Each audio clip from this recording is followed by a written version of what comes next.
On April 21, 2025, Pope Francis finally returned to the house of the Lord. On his last will, he requested for his earthly remains to be buried at the Basilica of St. Mary Major in Rome, where he always prays for guidance. His passing marks the beginning of a period known as the Tempe Sede Vacante, or Time of the Empty Throne. Immediately after a pope dies, the fisherman's ring will also be destroyed in order to keep its sanctity and avoid it from being used. Until a new leader is selected, the Holy See will be administered by the College of Cardinals, but only within a limited power or authority.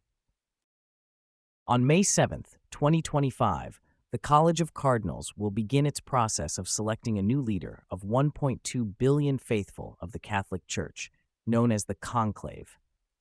But the Conclave exists only half of the Church's history.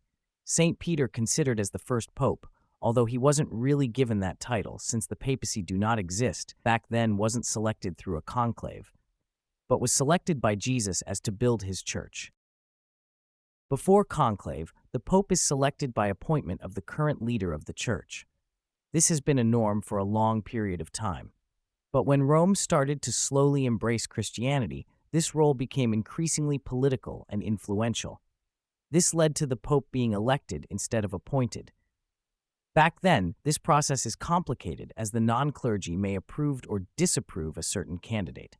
And during the Middle Ages, being a pope also means being the head of its own territory, the papal state, which comes with a lot of political manipulation and violence, as all other heads of states.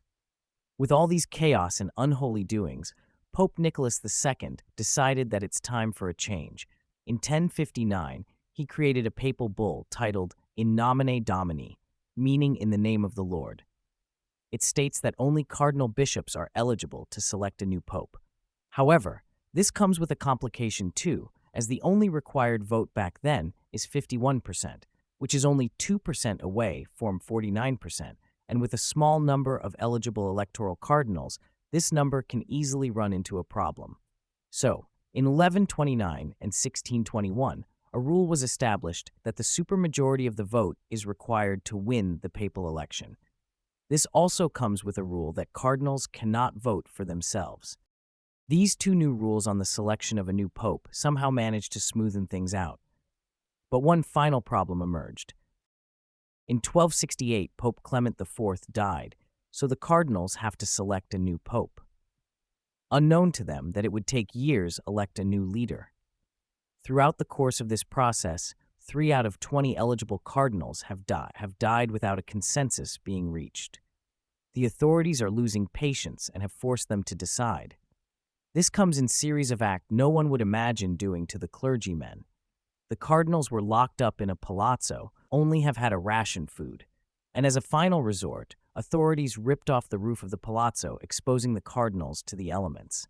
After 3 long years of struggle, they elected Pope Gregory X.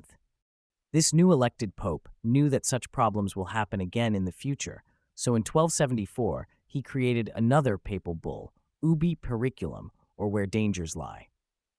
This bull stated that in the future election, all cardinals will be locked up or isolated from the outside world, gathered together.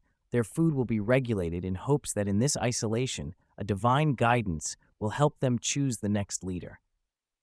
The cardinals will only be released after a vote with key, or in Latin, Conclave, hence the name of the currently known process, conclave. Conclave has become a standard process of selecting a new leader of the Church for more than 700 years, and on May 7, 2025. Another conclave is set to begin to select the new leader of the Catholic Church.